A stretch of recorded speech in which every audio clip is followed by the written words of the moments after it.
morning, Blaze. Koleno wataho GNTV na kwachira.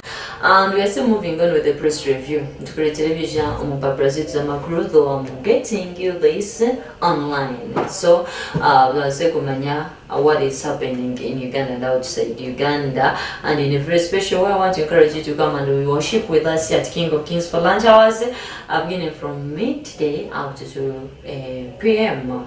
So from Monday to Friday, and of course on Saturday it's a Christmas cantata. We have a Christmas cantata or Christmas carols here at church. So from 8 a.m. in the morning out to the evening, please you can come and also celebrate. And of course tubasekwantuza omukasi kamazarwa gamkamwitu Yesu Kristo. Here at King of Kings you're going to be blessed wholesomely. Alright, allow me to bring to you what we have from the Observer magazine. Observer yatuletera ababa tutandikanisa sorry nanebya namganza spills more MP secrets. So today Nishongaza namganza sirionze yonjera na yino ejabano yishumira alpapuro the Observer ekumi na bitano no bano ritunda, and then withdrawing the basaja bala case a cure worse than a disease. And then how teachers misery hurt children's learning. So bakoneka bashaho baba batine kushemererwa bino kwemulugunya abantu kwega tukuru kubonera nakache. And then ntuzagunza muturebe anti-sano gold miners defy government on Michael youth nabyo jakwana bishangamu. And then lower fees Catholic Church orders its schools. I think they really deserve a lot of applause. Catholic schools about Gorbajan bachendesa hakafisi. Nima bandu mchendes. Private schools, please do the same. And then Buganda wants Ham Towers title cancelled. That's when Japan Shanga on the Observer. And then police rescues 35 children from an illegal school. Nabione Jacob Shanga on Paparito the Observer. And then court to rule on Dr. Orlando's suspension from Woma presidency on Thursday, that is tomorrow. And then IGG to publish shame list of corrupt officials in February 2023. I think I love this. IGG naenda kurebeka muyabasa kubana ihayo orukar rwabantu abacheze yo kurya nguzi. Abacheze yo kwejumbira mu nguzi kole bintu byanguzi no kushuma kure sente zo munyayuganda ni hanga omwaka gwe 2023 ogwezi kwa kabiri shaba mukama bakulinzira nabyo tubirebe turebe babanike obundi bakaye churire. All right, and then of course ubaza koleka first page Arona Mganza hamwe na Noha na Speaker of Parliament Anita Among and very many other stories. And of course omunda tune mu page ya leisure, it's on page 17 batoleka ASFS release 2022 winners na byebyo neja kubana ushangamu. And then Valeta Nshonge Ndijo about business, they're saying it's a national security issue to protect electricity infrastructure. Nshonge amashanyarazi na ebyo nekwata ahansina higuru. So I think these are some of the stories. And then watuletera the lifestyle. World Cup has taken football commentary to another level. Nabyo neja kubana ushanga ono bireba. Then other stories about the relationship issues in Abiobirumu, and these the other talks which I may not read for us this morning. Or the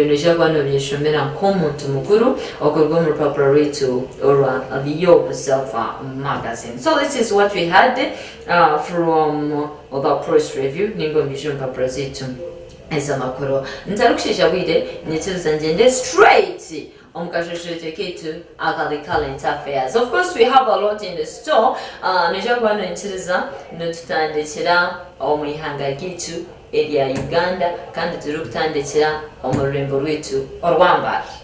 Aha. Today, Carol Council about Northern Division.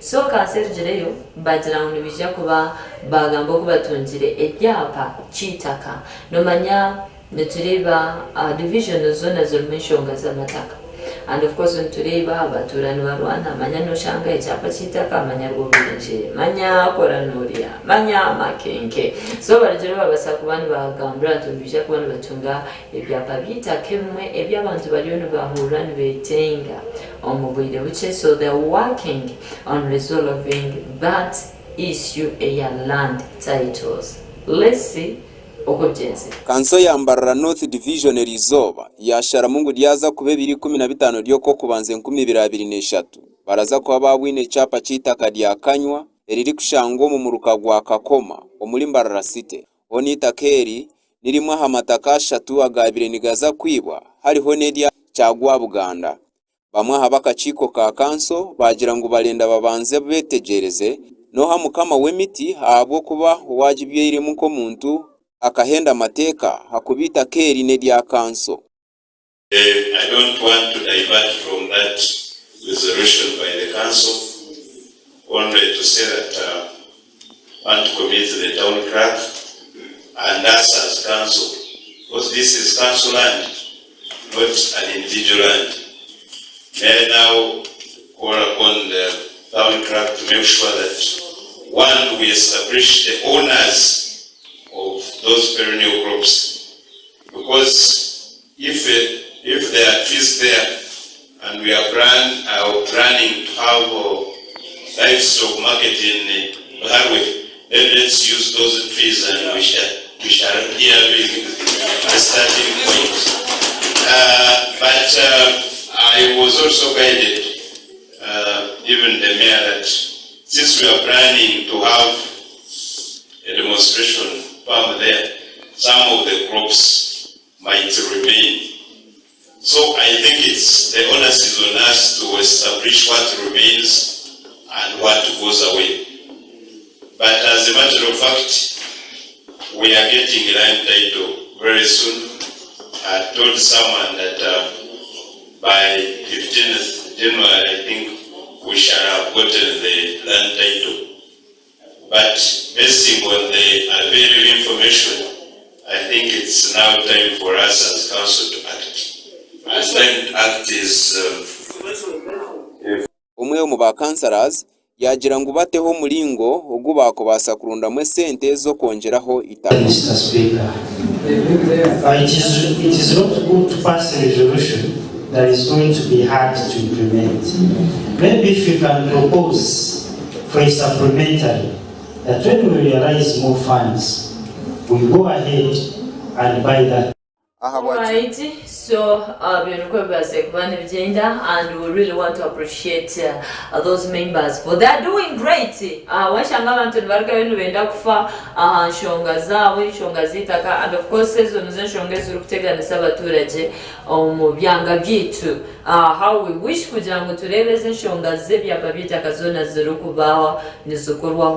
then Nana still I would request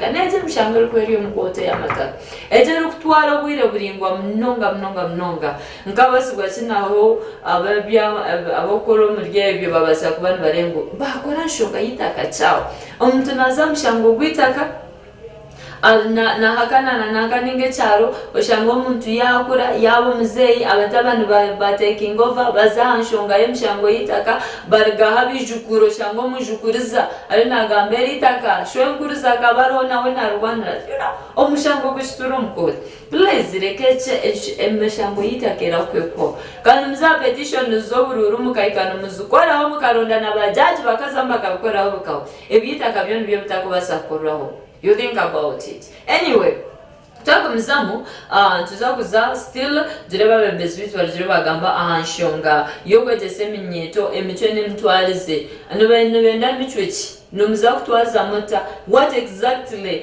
how exactly do they want the youth to take themselves reka turebe ahanshonge omunyishe njonza babuturo elizo yargayo kongera gamba amunanga goya gw'imico yasaba n'abantu bono mbuyo webiro bikuru bakora imico jaro kugira ngwihangeri ryatabuye n'imico niza kuzena kusisikara abantu bafere kimwe sente z'abantu baziriye n'abandi barimo kugenda misho na mnongo mburugwe nguzi nko kusaba abanyarwanda bona babaso kureba ngo bakwatira hamwe omuribe biro bikuru barebe ngogo muze bagururana basaba n'ihangari yaterera obuzibu bwo kutagira imico ahubwo akora kubona imico ibintu bigendaje bitu kandi nitureba imico negenda nekendera mu ihangari kandi kituretera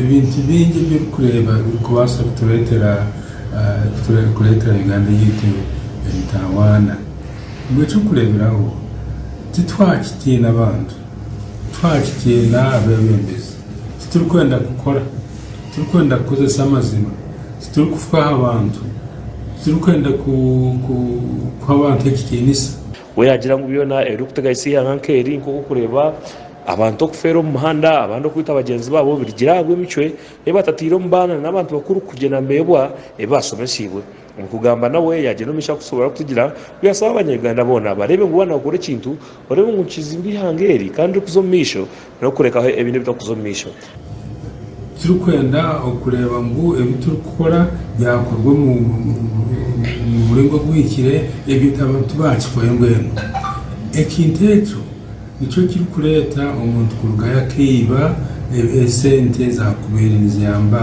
ihanga yitu zakubera nizombeka irwariro zakubera nizikora inguru zeitu nicyo kurebera abashuma hati ntibari kufayo nibagezaho kureba ngo batware sente zakubera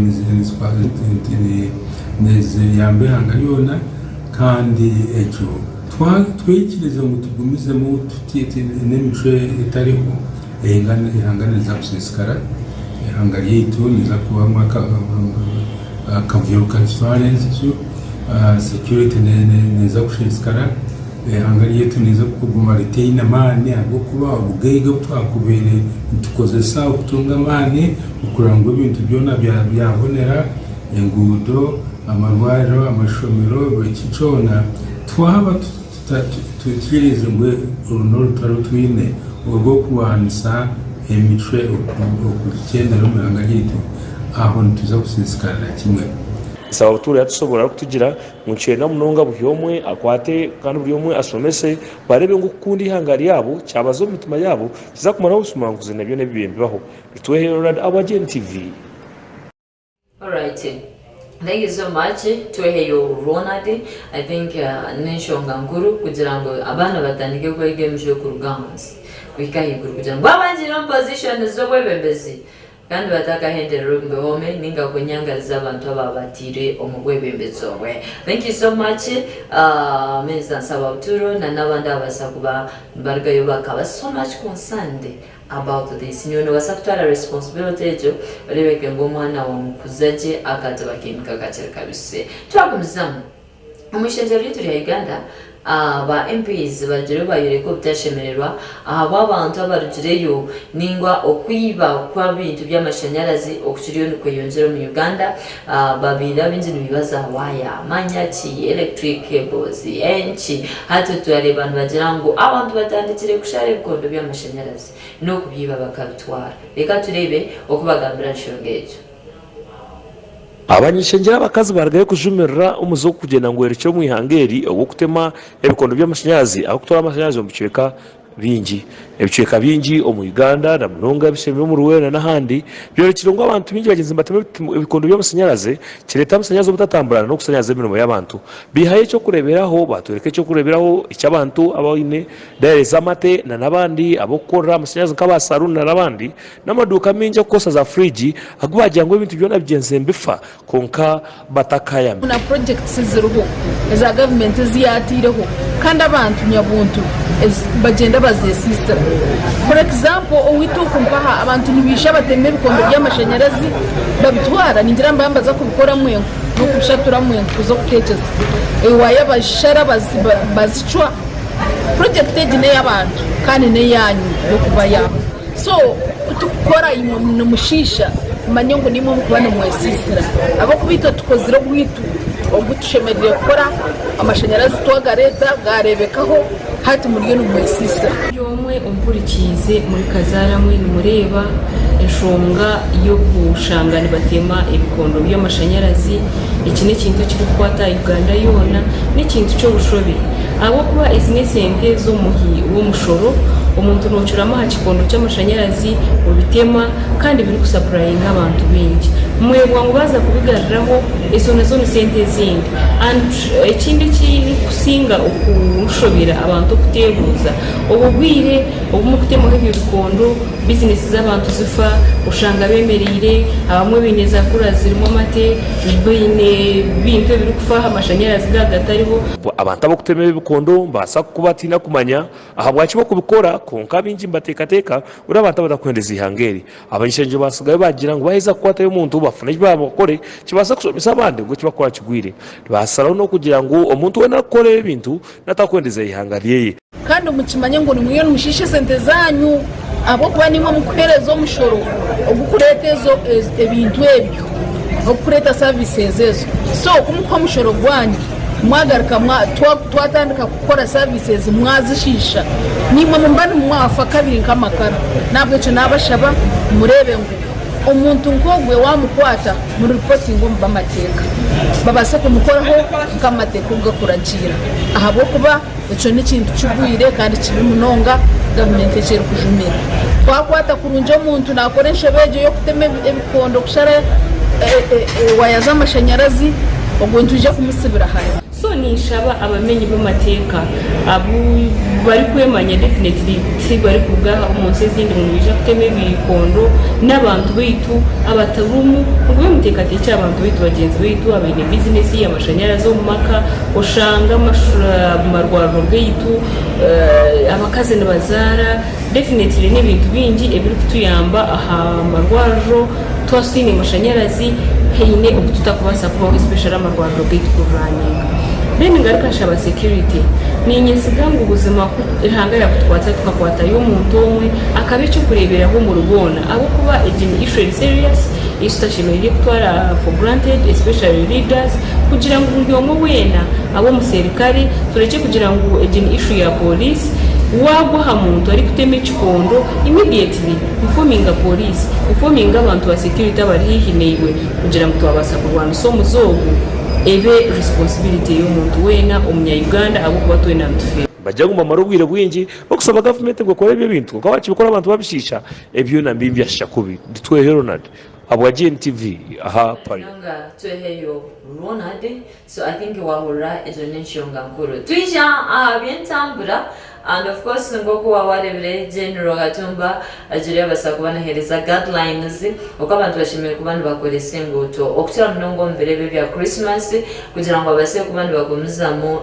niwetantara za butando nabandi baje basakubana bahereza some of the guidelines to the Lord users. Let's have a look. Nyuma ya za butando ko yongera turi kurira ebiro bikuru kugira ngo turugambira abantu abarkwika igana nshanju nibo barugendiremo herizoba twagambaho nomwe aha bariko bembere bitongore ebyetambura aha nshonga zo mutano umukugambaho na Chembo Anthony Kandogu ariko bembera basi za global ezo ziri kushabaza abantu kuruga Kampala kuzo muri mbara yatugambira nshonga eri kukira kuretaho butandu hombero bikuru kuba tuyinebiro bikuru tugezaho kufuna za butandu azanchirigira na muno excitement na motoka zezenche other road users akuja ngo babatamanyire kuvuga long distances azoshanga barha ninga bakora decisions is appropriate eki abantu bona tabakushana kandi nabwo na police nchukumira regulating abantu abatari companies individuals uriya nafuka speed ushanga yarabireho ninga bamuhika checkpoint bamugambira kandi yarga checkpoint speed garke ndijo so na yezo challenges impango then twinemuna naba boda of course ubona babaraga areba neza kuba narabireho kongayebwa ngo iriya na machine kandi nekiruka kongabona nimbe hanangiriza amagara nakakira magana wano yirukanga kura sente no basa kuhendera utazifunde wagire magombe. Ngo yayongeraho no kutugambira obuzibu bari kurabamu aha muhanda hamwe no kubetebekanisizeho na kubwamuka ahabwa amagara g'abantu. Tugezeho kugira ngo tutebekanise ebyoma byitu ningashi basi zanyu kugira ngo burigemwe in good mechanical condition ati abasa kufera muhanda ningashi kurugaho butandu abo kushanga basi tini mpira mirongi ninga brakes nungi echo tukoziraho ikindi tugezeho kuriyazingana ba customers kugira ngo mbase tereza feedback kugira basi tukustambura muno ba director ba managers na general manager ne ushanga namara ko mwako bundi ndakatistambiremu konga mureke tuhindureho culture yitu wareba driver yakuvuka kubi conductor yakusa kubi enamba zitu ziriyo mbasi enamba zitu ziriya tiketi tugambire turo kwataganya other than kwirukangira aha media no handika ninga shino gamba ebintu bitari byo n'ekindi tugezeho kwatagana na ba driver bitu abashaka kuvuga mpura haza omwe ba customer bitu nimo kuturetera obuzubu na ba driver ukashanga no jangu basi yatuchereza mureke tambure at least from speed between 8 na 10 because wafuna echekango a speed ejeno basa controlling echiruka other than wori mu 12 ninga 10 nezindi mureke kubateka pressure at least wagire tuwareba terra masumu umurindashike aha destination ninga shayi anaza Kampala ninga mbara tubase gamba nabo ahashonga yo kutembesa ebishare ecy'abantu bingi bari kwetombitwaho kihembo yayoka nabo okubemereire kubentwenda kugira ngo tongeze transport ku Kampala konka mwena ni mukimanya ngo 80% y'abantu time ya Christmas ni banereka Kampala hat 20% kuza Kampala so taririza kugira ngo tubase kuvuga base ziri empty star mbantu ikiro zigaruke Kampala zireze ready kugira ki kubakira kandi cyo ngaya masano mukimanya tito twenkane aburyomwe so akaka kongerwaho bana mutwaro gumwe bane birini kakari yako kavaringa amachita agabasi yayevuga etine Furugambara kuza Kampala kwakira abantu na after Christmas kuruga Kampala kuija barra otherwise noza kushanga basi ziside emwe zisine kubasa kuzihayo ngozuguruse zenkahi ze other destination. Flavia Chomcha, GNTV, Agarkot. Thank you so much, Flavia. I think Marura, our Nyambara, and especially our global Nukwe manager, Sakwana Sugar Radio, Habin Tambra. Twisha, I think for these 2 minutes, they got to the UK, Nizoveri and Mavasio, to be to the Kureba, Koti, or Kwerabene Sharamo Anshonga Yoko deporting asylum seekers, Ninga Barukuronda, Obutura, Jeningo Bundamo. Umanga gahera kwa of course bakajana n'abantu ba refugees abari manga umumyanya mu UK babarito mu Rwanda tukareba abantu bakuruye bakuja ngo it's illegal abantu gutshira mu mateka abantu kiri mu mateka but now it declared it illegal kuja ngo babasa kubareta the asylum seekers can at least come and stay in Rwanda. Let's have a look at the British judiciary gave the green light yesterday to the deportation to Rwanda of asylum seekers who arrived illegally in the United Kingdom, a highly controversial project that the government wants to deploy as soon as possible. The Conservatives have made the fight against illegal immigration one of the promises of Brexit, one of their priorities, but there have never been so many migrants crossing the channel in the small boats. Since the beginning of this year, about 45,000 have thus arrived in English shores compared to 28,526 in 2021. And 4 migrants, including a teenager, lost their lives attempting to cross on December 14th, just over a year after 27 people died in similar circumstances. In April, Boris Johnson's government reached an agreement with Kigali to deport the Rwanda asylum seekers, regardless of their origin, who arrived illegally on the British soil, a policy designed to discourage crossings of the English Channel in small boats, but which has been widely criticized unchallenged in court. No deportation has yet taken place. A first flight planned in June was cancelled after a decision by the European Court of Human Rights, which called for a thorough review of the policy. Now that the court has given its decision, the government of Rishi Sunak wants to move quickly. The court did ask the Home Office to reconsider its position on 8 migrants who opposed their deportation to Rwanda. The Home Office has not sufficiently examined their personal circumstances to determine whether there is any about them that would preclude their removal to Rwanda. Opponents of the project greeted the ruling with disappointment and anger.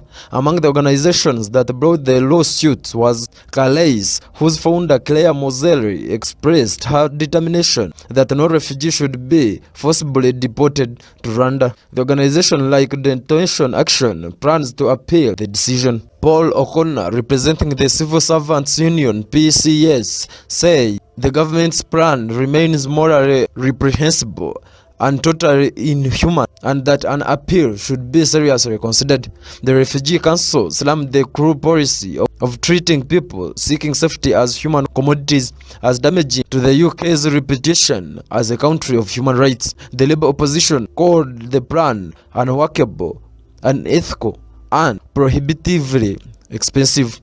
The UN High Commissioner for Refugees intervened in the case before the High Court, arguing that the minimum components of a reliable and fair asylum system are lacking in Rwanda, and that such a policy would lead a serious risk of violation of the UN Convention relating to the status of refugees. Asimwe, GNTV at 12. Thank you so much. It is Asimwe. So that is what is happening, and let's be expectant and see what is going to take place. After this, we still come back with more stories. Let's first go for a short commercial break. I'm still Eva Sagambasa with you.